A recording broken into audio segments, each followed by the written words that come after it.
So I quite like to now open to the audience if you have comments or questions to ask. Oh, and also please mention your name and affiliation. Tara.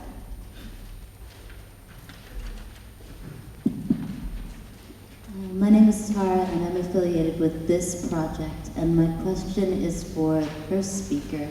And I'm wondering about the relationship between the suicides of farmers in India and the growing protests of many farmers throughout India and the figure of the non-citizen. And I'm also wondering about the relationship between tribal peoples and farmers. So increasingly, from what I've read, like there are more and more movements of these farmers who are now protesting, and yet it doesn't seem to be connecting to these other struggles of Maoists and even to the intellectual left that doesn't seem to be saying anything about the farmers' movements.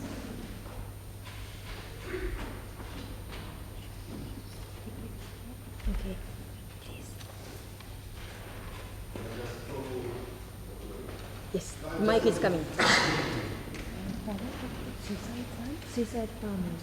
Yeah, how this. Hi, I'm Paolo from SOAS. I also wanted to insist on the figure on the non-citizen, but by thinking about perhaps the non-citizen par excellence, the migrant, and I wanted to ask about Bella as a way of perhaps expanding a little bit on what you meant by forced citizen. You mentioned Nagaland, and I wanted to think about those kind of citizens in relation to Bangladeshi migration into the northeast and the recent killings and so on and so forth. So I was wondering how that forced citizen, non-citizen can work out if we consider migrants and immigration, and in particular Bangladeshi migrants in that context.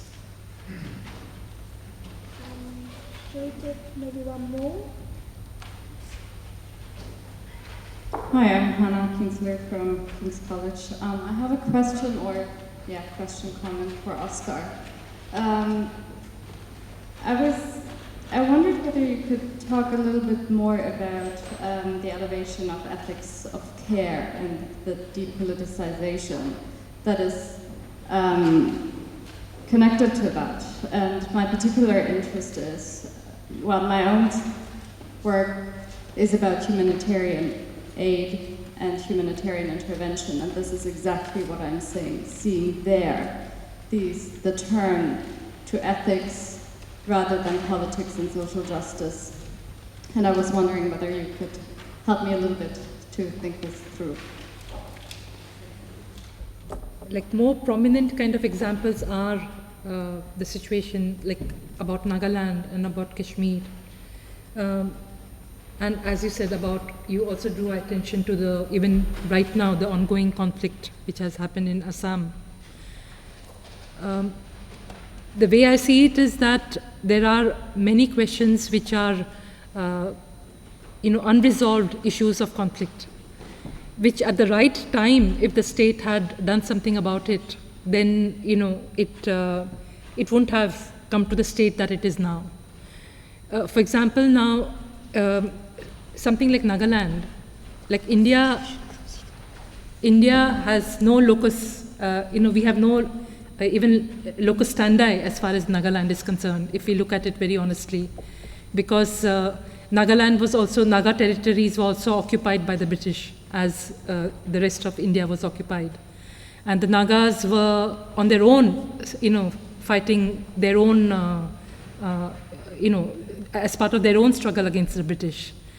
And they did that for many years, like from the in early 19th century onwards. And there are historical records about that. Now, when our independence, when we were coming closer to 1947, we have again records where the Nagas tried to approach the leaders of the Indian freedom movement. They approached Mahatma Gandhi, they approached Nehru. Like Mahatma Gandhi, for example, gave them the very clear reassurance that, India is a garden with many flowers, he said. And we would be very happy if you want to be one such flower. and be with us, but we will not force you. This is what Gandhi said. But Nehru had, other ideas.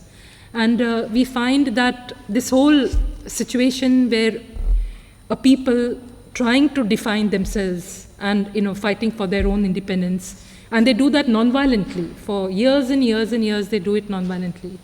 And in fact, a day before India declared, before 15th August 1947, which was the Independence Day of India, the Naga people's struggles, they declared their independence on the 14th of August, because already they were feeling that India will not keep to its promise. And but in spite of that, that we didn't respect it. They organized their own plebiscite, where again they try to prove to India and to the world what the Naga people want. And again, 99% people wanted their own Nagaland. So you see this entire process where they are doing things in a non-violent way. And ultimately, when India sent that time the Naga Hills were part of Assam, and then when India sent the armed forces, inside their territories, that is when they became an underground movement, and which they first called themselves safeguards, then home guards, and then they became insurgents. So you see, this is a situation where, it is by force, and then once they take up the gun, then of course the state has, a kind of a argument that okay, they are armed, so therefore, you can send in your forces and you can try to crush them. So it is, that kind of what do you say? It's just pure cunning, and I think that kind of lack of toleration, lack of imagination for a state that is, that could come and that could exist on your borders, even if it is small. And I think India has lacked that kind of, that kind of imagination, and it has operated out of that kind of fear, that geopolitics. And the same thing you also see in Kashmir. So somewhere, yes, as an Indian, I do feel that, this is not the way I would imagine India to be. And I would feel that countries need to think about being able to respect principles. So if you respect freedom and independence for your own self, then you also respect it for others. And today, as far as the Nagas were concerned, and this again you see everywhere, that once they take to militancy, then again there is a particular period when it is, in quote, very pure kind of politics. And then again there is a certain kind of degeneration that happens over time, when there is that kind of an underground existence and, arms and so on. You see that in Nagaland, you see that in Kashmir, where there's fragmentation, there's, factionalism, and then, so their own movement weakens. And you see that, everywhere you see that. And the state takes advantage of that. And for the last so many years, there's been a peace process that has been going on. But again, it is not really honest, where you really, take them on their own terms, respectfully, and you find a honorable solution to it. You don't find an honorable solution.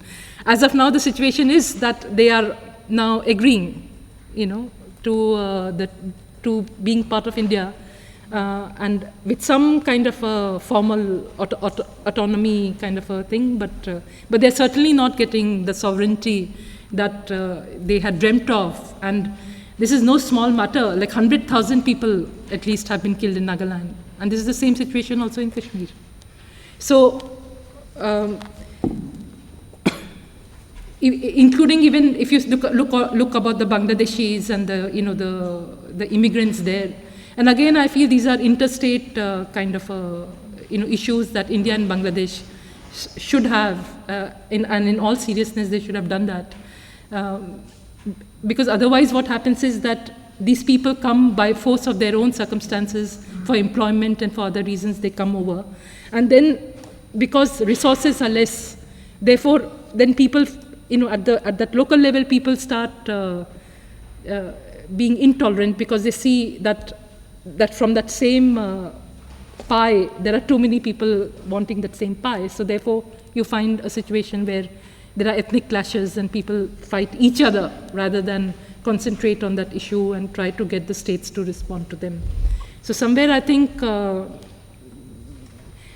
basically unresolved conflict and unresolved questions, I think over time they cause these kind of problems. And there was this question about farmer suicides, and you were wanting me to think about farmer suicides and what? That I didn't quite get. Yeah. Sorry? Yeah. Yes, I'm wondering, in this model that Yeah. you presented, where does the figure of the farmer fit in? And also then I'm wondering, what is the relationship between farmer struggles and tribal struggles? Like there's been so much written and talked about Maoism and about tribal peoples, but when it comes to farmers, aside from Vandana Shiva, like there really isn't, I'm not seeing much being said about it.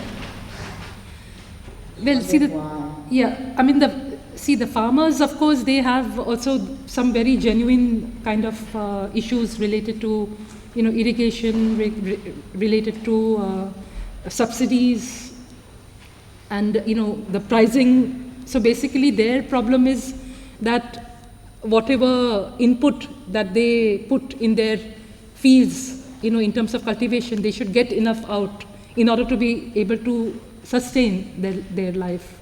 And again, what you find is that it is the small farmer, the middle farmer, for whom the government has not been thinking as much as it should be thinking.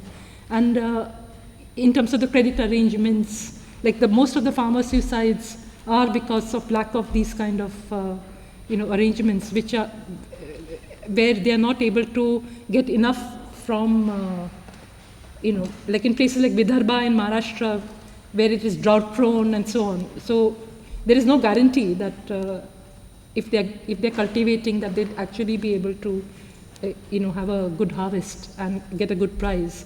So these are in some ways questions which in any kind of a polity, these questions will come up. The question is about how does the state respond to them? And in a situation where the interest of, let us say, a big farmer versus a small farmer, in those kind of situations, how does the state help resolve these kind of issues? I think that's where sometimes the tension is. And as far as the Maoist movement is concerned, it is active in tribal areas as well as non-tribal areas. So, for example, the states of Bihar and Andhra Pradesh, where I earlier mentioned, these are non-tribal areas, these are plain areas, and there the tension has been between the landless laborers and the big farmers or the landlords. And some of these areas are areas with a very high percentage of landless laborers. Like in Bihar, there are areas with 40% of the population is landless. So, and then if they're working as laborers, and then where the landlord is not respecting the existing laws of minimum wage and so on, and they're almost like bonded laborers. That is where then that whole, tension combined with caste domination, so therefore, those are the kind of tensions which have come up, which the movement has taken up. Yeah. Thanks. Hannah, thanks very much for that very interesting and enticing question. I would say first that one way of describing or revealing the relationship between what I call the ethics of care and depoliticization of society is to consider what the term humanitarian stands for in the phrase humanitarian aid. And there the first answer is quite simple. It stands for development. But then things complicate, because development is in itself a narrative. It appears to us as something scientific and or natural, as a sort of natural historical process. But it is a narrative. Development or developed stands for certain societies, particular societies, taking on the mantle of humanity and invoking its name to justify their violence as high truth. Which means, to complicate matters even more, that in fact in humanitarianism, as it is practiced and conceived of today in relation as a form of ethics and ethics of care, there are at least three elements together. So it is a mixed pot of at least three elements. First, a benevolent and sentimentalist ethics, which is of course the ethical remnant of the British time of empire. Remember that those were the predominant ethics in the age of empire.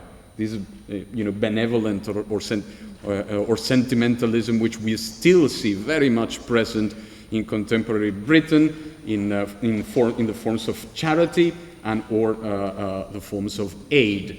This idea that somehow you can put yourself in the position or in the shoes of the little African kid that I'm showing you in this advert, which will die by the time the advert is gone.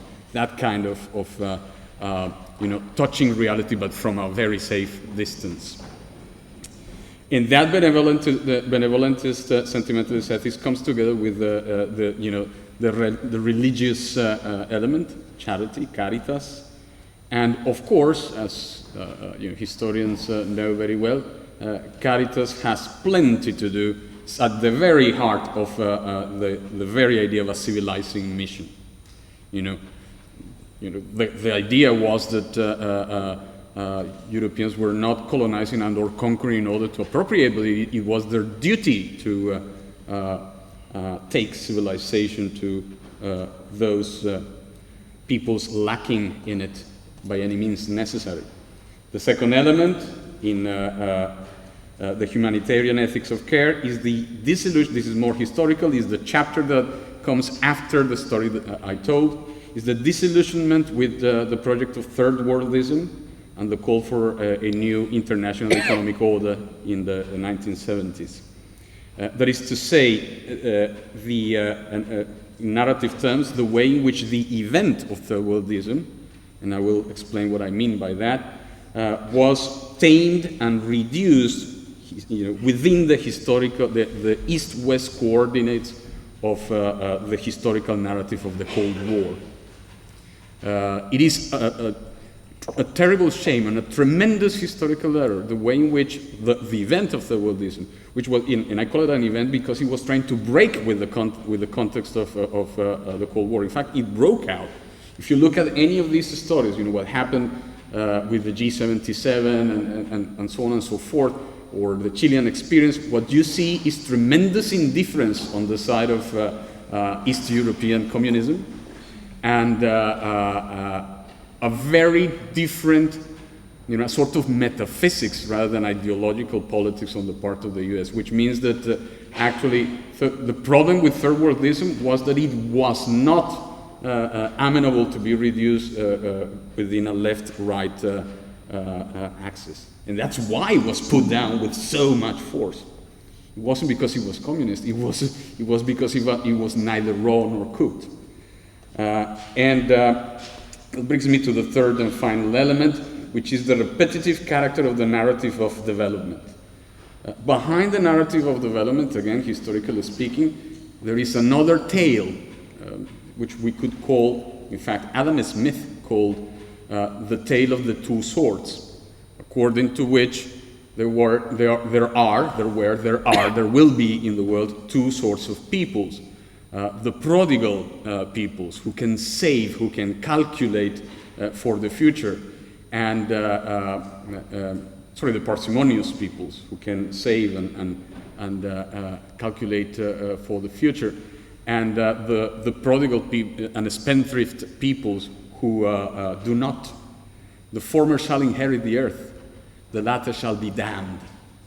And that narrative, which originates in the 16th century in debates about the very nature of the indigenous peoples being, inverted commas, discovered, has been repeated, is the contextless narrative per se. It has been repeated from discipline to discipline, from international law to development economics.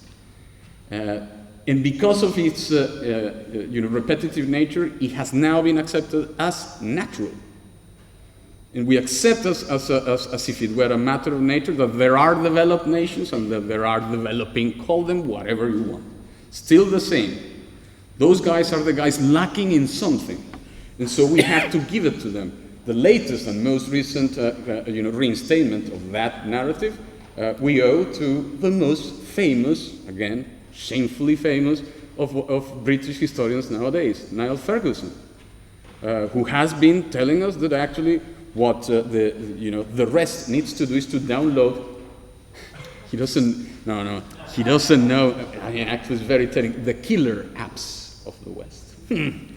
One should emphasize. One should probe them on the killer rather than the apps. And this brings me to finish to Charles's marvelous paper.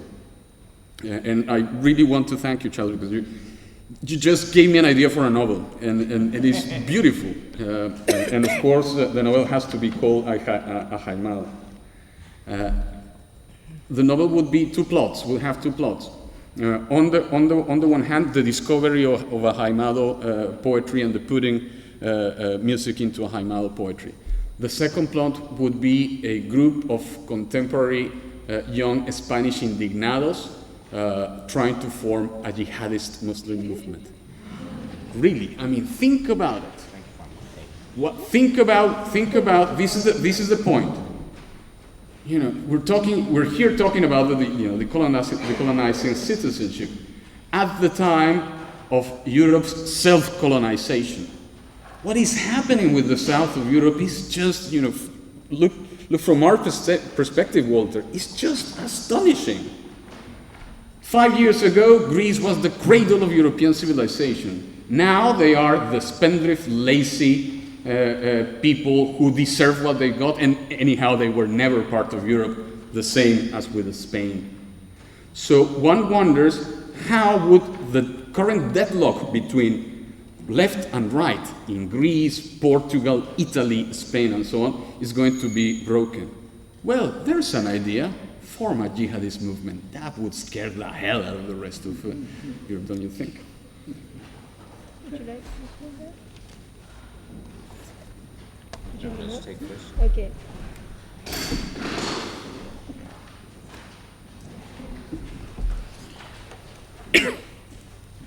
Parvati Raghuram from the Open University, and I wanted to just follow up on the question about care. I was wondering about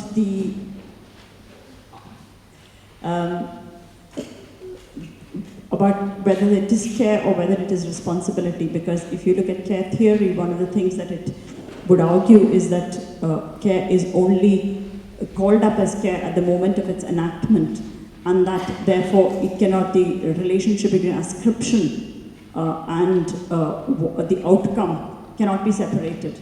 So it's something, you cannot ascribe something as care unless it produces care. Whereas with responsibility, it is possible to responsibilize, it is possible to separate it out temporarily and to ascribe, to take up responsibility, to say that you have been responsible even when the outcome is not a thing of, is not an outcome of responsibility. So I wonder what version of care is being called up here, both theoretically but also, and politically, from a practical perspective, from your own case study. Your name is? Parvati Raghuram. We're going to take two more questions. Gentleman over there.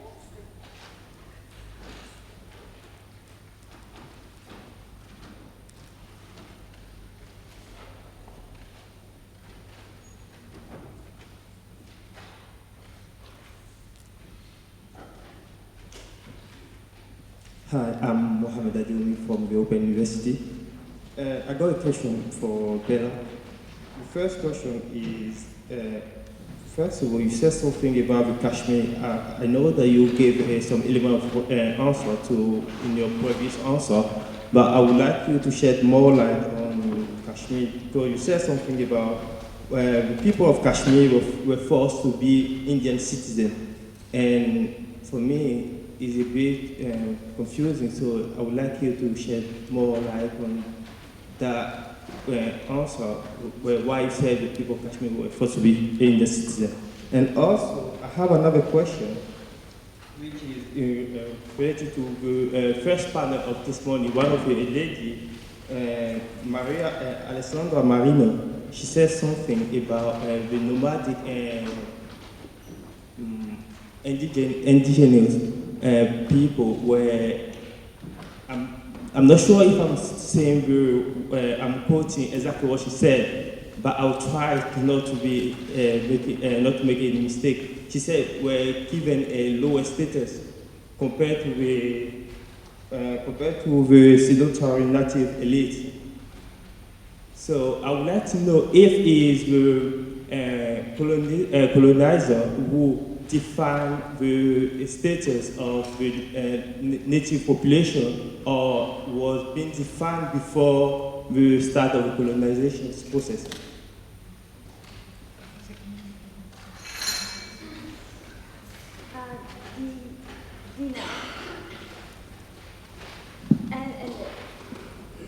Hi, thank you very much for the very interesting talks. My name is Dina and I'm also part of the Okinani project.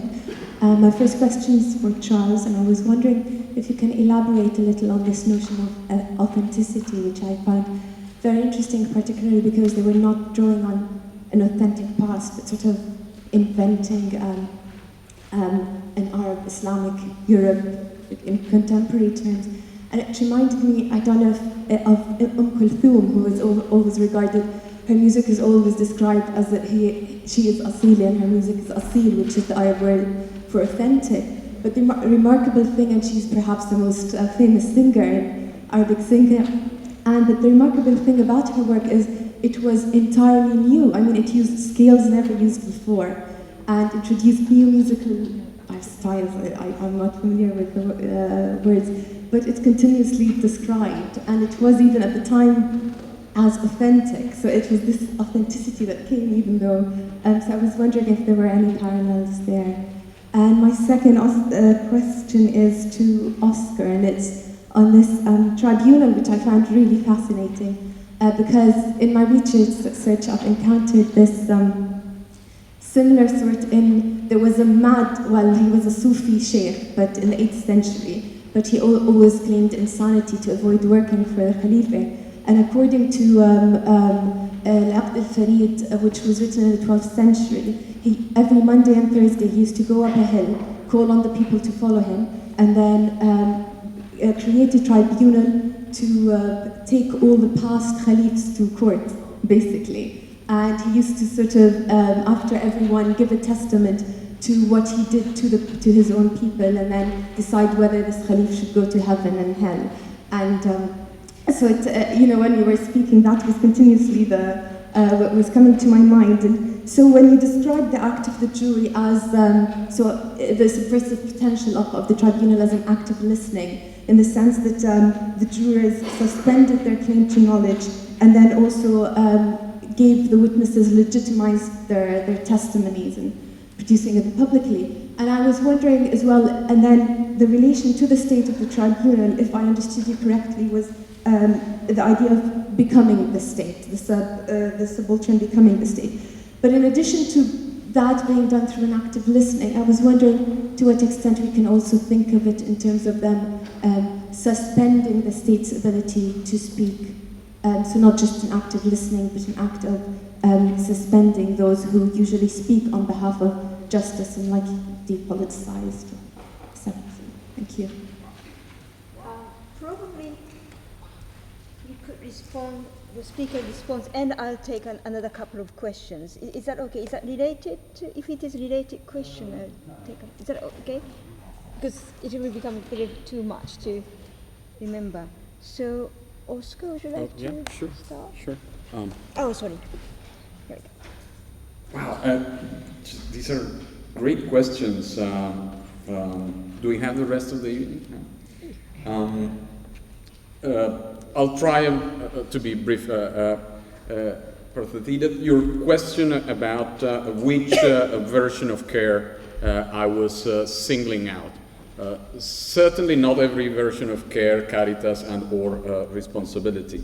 But specifically the one that in the wake of the disillusionment with the projects of the left and third worldism in the 1970s provoked a turn towards both a depoliticized discourse of human rights and also notions of the cultural other, which were given substance through such postmodern philosophical approaches as that of Emmanuel Levinas in particular, and that of the Nouveau Philosophe in France, Bernard-Henri Lévy, those guys, and in Latin America, in the case of Latin America, an important number of former leftist activists who also, in the midst of disillusionment, not only recanted and repented, but converted. And the result of that conversion was this notion, this idea that there is such a thing as an essential other, a culture that can be singled out as entirely different and or authentic in the most in the worst sense of the term. That's the version of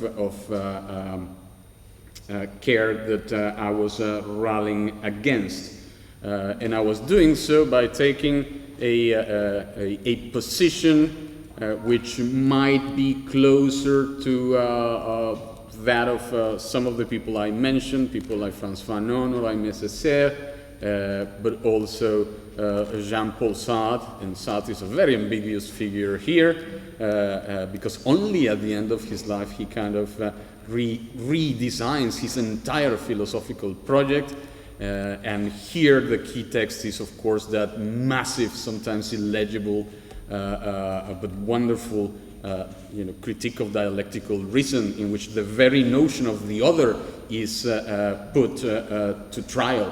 And the conclusion is that the other is not some kind of cultural or essential other, but rather the way in which society is redefined from above, that is to say from economics, as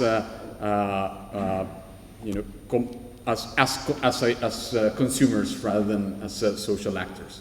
That's the position that I would side with. I think that was the position that was developed in the Russell Tribunal in the second Russell Tribunal by a number of the people in the jury, by this collective work between jury, judges, witnesses, rapporteurs, and so on and so forth.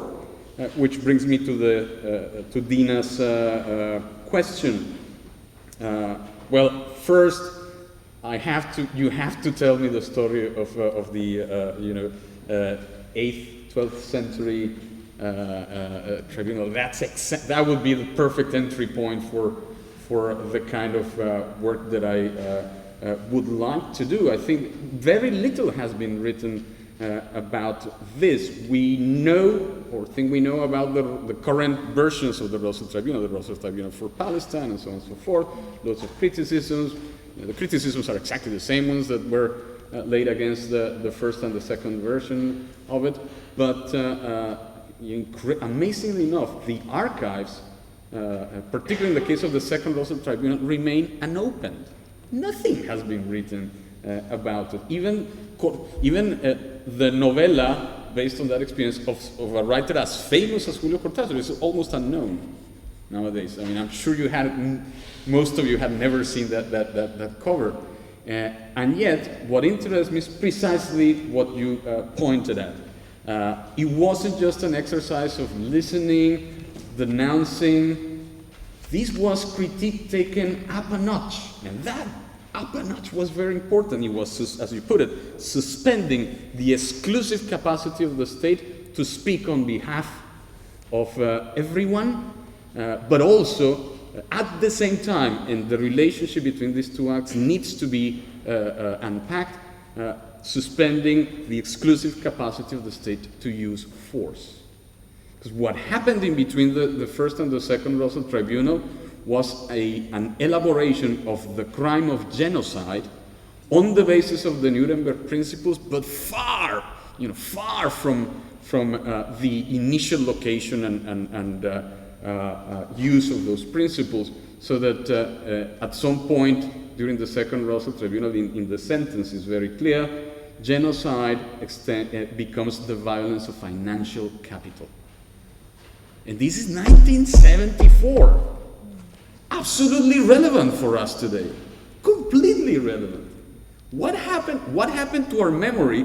Who did this to us? Who erased the 60s and 70s from? It's mesmerizing. And I'm saying this having in mind the Chilean students and the Mapuche students with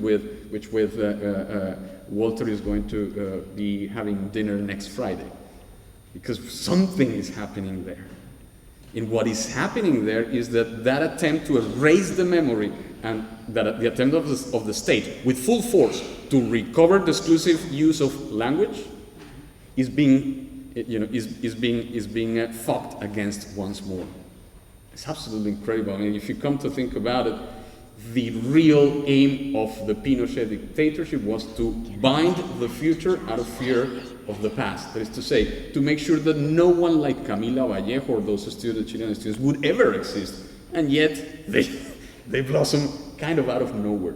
That connection interest, I think, is very interesting, and you put it beautifully. That suspension of the exclusive capacity of the state to speak.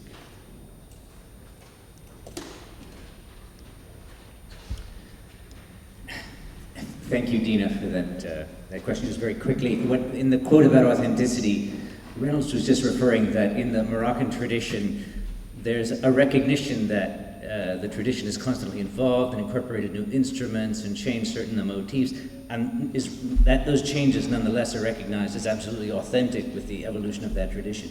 For the European early music tradition, that's a complete erasure of tradition and of authenticity. They think that they have certain other standards which emphasize both that the instruments be built in the manner that they were built with in the medieval times, that you can't incorporate new instruments, that you have to have small groups because that was the way it was played at the time. So there are different notions sort of authenticity. I wasn't making an argument about the authenticity of the practice itself or something, but thank you.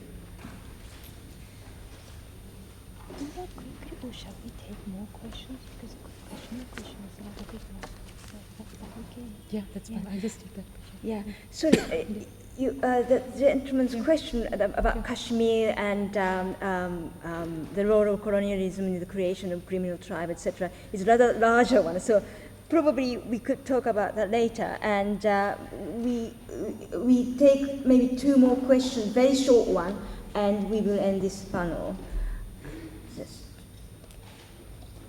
Hello, Andrea. I could take the Kashmir one. I have a question for Oscar. I wonder whether, if I'm not taking you wrong, this description of this ethical turn from, let's say, a direct commitment and responsibility of people, the political and the popular, and the ethical turn, which implies this demobilization of conflict and struggle in favor of moderation, development, and progress. Can this be also, according to you, is it that valid also for Europe? Is this the same trajectory that we all experienced? And does the experience in Argentina and Chile anticipate the movement, or they work together? This progressing, increasing demobilization of conflict. And the last question, whether once you get conflict out of the social realm, you have violence. Do you see any link between conflict and violence? Are they mutually exclusive, or the absence of one implies the other? And just a question for Charles. I know a version of Lama Baba from Hamza Din, and who is a notorious musician of Ode in the Nubian region. So I was wondering, what is the if, according to you, there is also this kind of function of Andalusian music in the interest system of the Arab world. I mean, in them not only influencing European music, but also other regions in the Middle East and in the Arab world. And just the last question about, I mean, this notion, this link between world music and Andalusian music. You say that perhaps it can open up new spaces for the promotion of this kind of mediation, but I wonder whether the appropriation of culture from the cultural industry can imply new forms of Orientalism. The way for instance, I learned about Hamsedina was a series called Desert Blues, or the root of incense, the root of silk. So you have this kind of reproduction of the exotic element of good music. Yes, Iker Barbero, also from a community project. I would like to ask, or thank the three of you, but especially ask Charles, if he has investigated or perceived the influence of foreign marriage law in Spain, that since 1985 broke the relationship between Morocco, Africa, and Spain, for example, in regards to musicians traveling from one side and the other of the Mediterranean, that it's only 14 kilometers from Algeciras to Tanger. The same way it supposed in the 16th century when they broke the relationship between Al-Andalus and the north of Africa with the expulsion of the Moors. That's the only question. Thank you. Okay. The first question about commercialization of the world music industry, absolutely, and that there's not only a risk, but much of what we know about musics around the world is shaped by the world music industry and so on. What I think is interesting is that that's clearly been a condition, both the world music industry and the Andalusian state interest in promoting popular culture for its own commercial and political interests, right? It's one of the conditions in which there's audiences created and concert sites and so on. And at the same time, what I was interested in tracing is how the itineraries of this group, both in terms of the kinds of learning necessary in order to produce this music, the forms of sociability that he mediates between Moroccans, between converts and non-converts, and so on, the kinds of linguistic expertise, and so what it sets in motion are a sort of a constellation of elements that are not reducible, let's say, to the world music industry and its determinants, and not entirely harnessing to that. I'm not really describing a project, because there is no project. These people have very different ideas. Some of them think the idea of Al-Andalus has little relevance for what they do today. But in the sort of material relations set up, they create a space, right, that articulates a kind of relation with that past, right, in its sort of materiality, not in the ideological projects to which it's put. That's what interests me, how the kind of sort of material infrastructure that is laid out in the course of developing the expertise and so on, which depends on the sort of commercialization that you're talking about, does something more than that. And the more is also in, the way in which it attempts to sort of also to inculcate Spanish audiences in new kinds of listening, getting them to listen a little longer to things they wouldn't otherwise listen, and getting them to listen in new ways and so on. And that's what I mean by sort of creating a different geography. I'm especially interested in the sort of spatial dimensions of this. I couldn't entirely hear what you said, but you talked about the movement across the Mediterranean and how it. Go ahead. Yes, it was just to ask if there is a stop between both sides because of the foreigners law. If musicians from, I guess musicians. In terms of how the foreigners law has affected movements back and forth. I guess people from Spain can travel easily to. Much more easily. But the other side, the other way around. I'm sure it's not. Absolutely, yeah. So this is, it's definitely much more porous in one direction than the other, and that's clearly one of the conditions, and so on. So I'm not describing a sort of space of equality. I mean, what's odd about my project, thinking about it here, of course, it's not about deorientalization, it's about reorientalization as a condition of a certain different mapping of Europe. Sorry, I'm told that we really have to finish, so it's very, very quickly. Very, very quickly. answer to Andreas's first question, whether the ethical turn counts also for Europe, could be, I mean, one could answer by referring to four names, four proper names. Bernard Henri and Bernard Kouchner in France, and Christopher Hitchens and Nick Cohen here in Britain. Their biographical trajectories, their political and intellectual trajectories, follow precisely that direction. And there is a wonderful book by a historian of ideas named Paige Arthur called Unfinished Projects, which sheds great light on the implications for the European left of the disillusionment of many leftists and their conversion. The second question, and of course these are linked questions, the question of violence. I think that on that point, violence and/or conflict. On that point, I think my very dear friend Slavoj Žižek has got it right. We are being confronted by the paradox of a moral absolute rejection of violence, justifying the most brutal acts of intervention and violence. But of course, one has to supplement Slavoj's dictum with the following notion, that there is no paradox, because in fact, as we know very well, from at least the 16th century, the vanguard, in particular the group that thinks of itself as positioned at the vanguard of history, always also posits its violence as justified by a higher truth, whether political, religious, or whatever. Which means, to finish, that we are not done with the question of violence. We need to revisit it.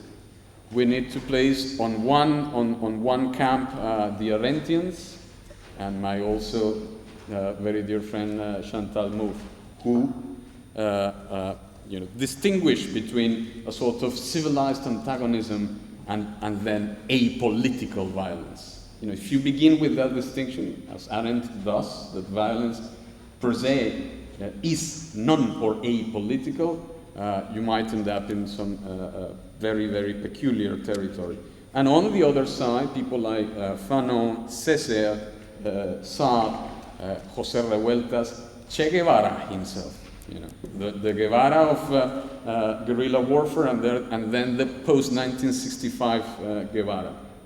And all the many debates on the question of violence. My conclusion would be this: at the very least, we should suspend the moral evaluation of violence and begin to talk about it and to discuss about it again in political terms, which of course is dangerous these days. So thank you very much.